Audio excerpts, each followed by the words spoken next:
Hello, it's Maggie in front. And I'm Kay, but Kay's behind camera. Are you Kay? Yeah, I am. I'm definitely Kay. Okay, this is our large waterfall slider die. So it looks very boring, but it's absolutely... yeah, oh, you wake up, Kay. Yeah. She falls asleep anyway. But it really gives you really precise, accurate measurements every time. And I've tried it lots of times just using a scoreboard, and you can do it with the scoreboard, but this is just much more accurate, I find. So this is your anchor strip, which is 1 inch wide and 10 inches long. And then this is your actual slider mechanism, which is basically scored lines. As I say, with a lot of our interactive dies, you can do it all with a scoreboard and a craft knife and a scoring tool. This just is much quicker and it's much more precise, but you know, each to their own. So this is 8 inches wide. So when I showed you that album, one of the pages I think was 7.5 inches wide, and I did it that way. Which album? Hello Pumpkin. Sorry. It just occurred to me that I know. Yes, I was suddenly thinking, oh, they don't know which one it is. I know we just filmed it, but it might be. Hello Pumpkin. So so you can easily put your mats on there for that width of 8 inches, but you can also put wider pages on because you've got such a good base here that you could actually get away with having a 12-inch page because you've only got 2 inches each side, and that mechanism will be strong enough to support it as long as you've got strong enough card as a mat on top. Does that make sense? No. And then you can cut them down, so you can cut it down so you can just do one that's 4 inches wide, 2 inches wide, whatever you fancy really. But what I would recommend is when you get your die, I've mainly used 210, our Black Cat cardstock in our Hello Pumpkin one. This cardstock is 240, so we'll see. In fact, no, it's 270 this one, so we'll see how we get on with this one. And what I'd recommend you do, whatever, even if you want a narrower one than 8 inches, I would recommend that you get your cardstock and you tape it onto the edge of the very first fold line, so it like locks into place. Do I need to bring it up, Kay? Yeah, I think bringing it up would be easier. All right, towards you a tad. That's it. Yeah, I think, yeah. Can you see it's locked in on the, that's the score line. Yeah, that's it. If I'm going to move it. Yeah. That's it, I can see it now. That's the score line, yeah. And then you're going to lock it up that's to there. It. We can see it now. Stick it down, run it through your die cutting machine, and as if by magic, can you see? You did before, so just move it. No, do it that way. That's it. There you go. There you go. There you go. You see it. Yeah. See all the little grooves. Don't think we'll have our own TV studio just yet, do you, Kay? Okay, right. So that's the grooves there. So then, what you would do, you would start to. First of all, before you do anything else, is warm the cardstock with your hands. So you're going to work along each score line very gently, and you're just doing this to warm the card up because you don't want it to split or do anything else. Just warm it up. Just take your time. I can feel it actually warming up as I'm doing it. Just take your time.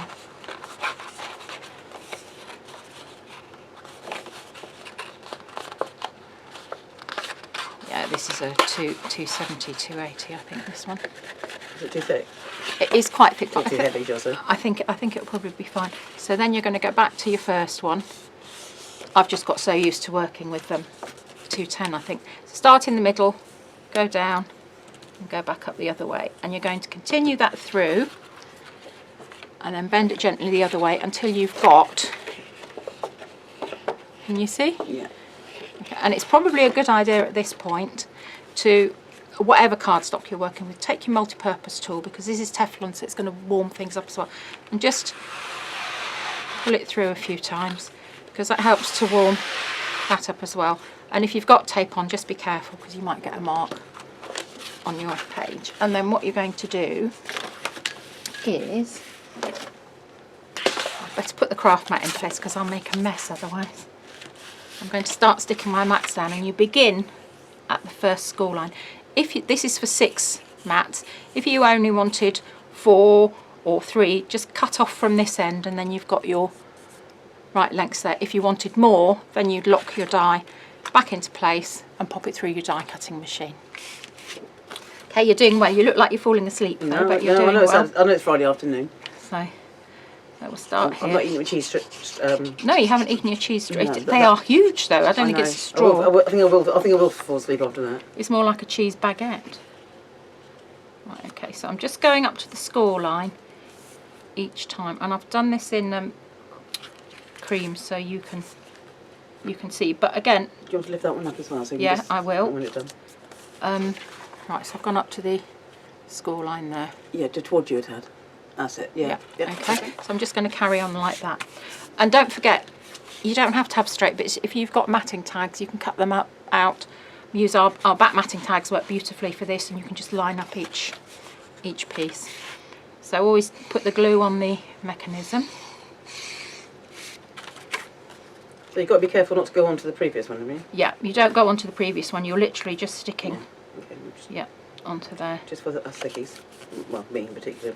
Not you, you're very good at all of this, but yes, you're right, Kay. So just I don't know, put the glue down. Might be a bit ambitious with the glue though, that's the thing. Can you do it with tape? No.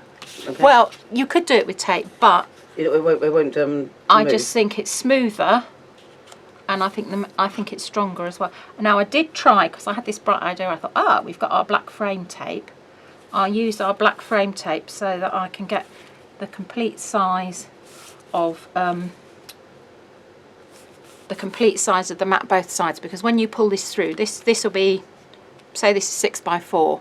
When you look the other side, it's going to be 6x3.5 because you've got half an inch of this bit here. Okay. So I had this bright idea. I thought, I'll use our black frame tape and just use that to stick it in place. You know, just like a hinge. But it didn't work. It was too bulky. Right. And that was with very. So I'm just swishing it so I've got a bit more glue coverage. Just come around there. And you want to be making sure at the bottom end, as you're sticking this, Everything's straightened. everything's straight, lining up, and it looks the same. I can see it looks a bit wonky. I'll just straight it there. Oh, that's very wonky, Maggie. I think you need to go to Specsavers. I've only just been there. Yeah, my God needs new glasses. Did you? Never sit down afterwards. I know. I can't believe how expensive they are. Yeah, and make sure you've got these the same length this side. I obviously haven't cut. Can you see I've not cut my card the right length? But You can't resell it. So. no, but I can. But okay, but I did it in cream so that people could see a bit easier. So then I had to scrat around looking for cream card. Okay, so that's that. That's that bit there. Right, so all I'm going to do now is just flip it over.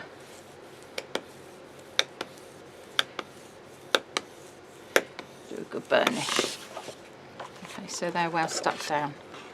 Okay, so that theoretically will be your mechanism. Okay, so but you want to fix that in somehow. So I'm going to turn this over.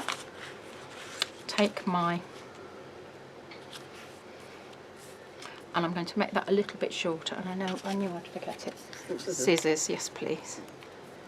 Kay said, "Are you all organised?" I said, "Yes, yes." Am I? Well, you wouldn't be. Well, I don't know why you asked me. Okay, so the idea is that you're going to stick this on the bottom of the back one, and then that's going to fold over and bend through like that. Thank you very much, Kay. So I'll just give that a snip. So we'll just use, I'm just using this as a, yeah, probably want it back there. So I'm going to turn it back the right way, lift the bottom one up, and I'm just going to use my guide, just so I know, because you're going to have this piece covered, don't forget, with decorative paper. Right, okay, so that's like that. So that's how we stuck it all on. I'm going to turn it over, and that's your bottom one. And then you're going to, don't put any glue under here. You're going to turn it over, and you're going to stick the sides. I'll probably go up a little bit, but don't go up any higher because it will affect your mechanism pulling through. So you're going to just lightly bend that over. So what, is it less than 1/4 inch at the bottom? Yeah, 1/4 inch. No more. I would say no more than about 3/8. Right. So I'm just burnishing that there, and I'm just doing that very lightly at the minute because what you want to do is you're going to fold this bit over on itself and you're going to thread that through, and that shouldn't be tight. Now you can see that's quite tight at the moment, so you're just going to loosen that one, thread that through, go back in, pop that on there, and then next thing you're going to do, hold your bottom one, and then you're just going to make sure you see that the mechanism moves smoothly. Yep. Yep. And once you're happy with that,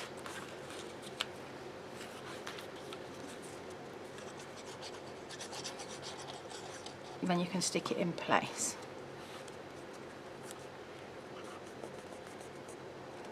Burnish that one. And I'm still going to check while I've got it there. Check that it's going through. Yeah, that's going through nice and easily. You all right, Kay? Yeah. Maybe some water.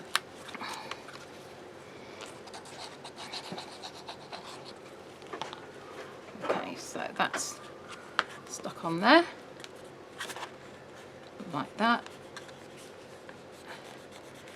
And then you would give that time for it to set. So that's basically your mechanism. So it will open up and close like that. Now you're looking at this and you're thinking, okay, well I've got this great big bit here. So you could either choose, just rub that off because that's annoying me. And as I say, don't forget, this will be covered by your decorative card. So you could either choose just to cut across 1/2 inch there, and then that will be your pull down. Yeah?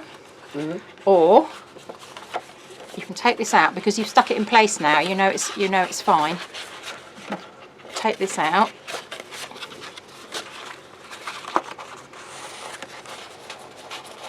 Take that out. Put it flat.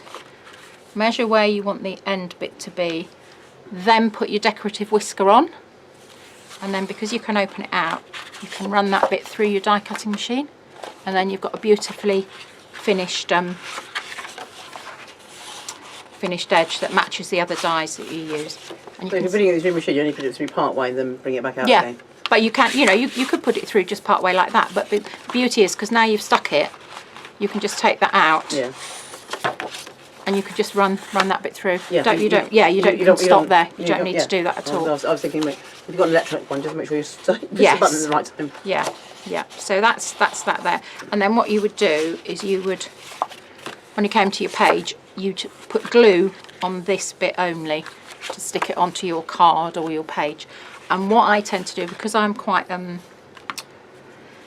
not heavy-handed, but I like to have plenty of glue to fix it, but obviously I like to spread the glue, and I usually put like a piece of wax paper or plastic or something underneath while it's sticking that goes the whole way across, so that once it's stuck I can just pull it out and it's not going to affect the mechanism. The most important thing is to make sure that it's moving really freely Before you do any sticking. before you do any sticking. And this is what I meant, that's a smaller piece of mat than when you close it up, because obviously that hasn't got the 1/2 inch that this one's lost here. Does that make sense? Yeah. Yeah. Okay, thank you very much. Okay, thanks for watching. Bye.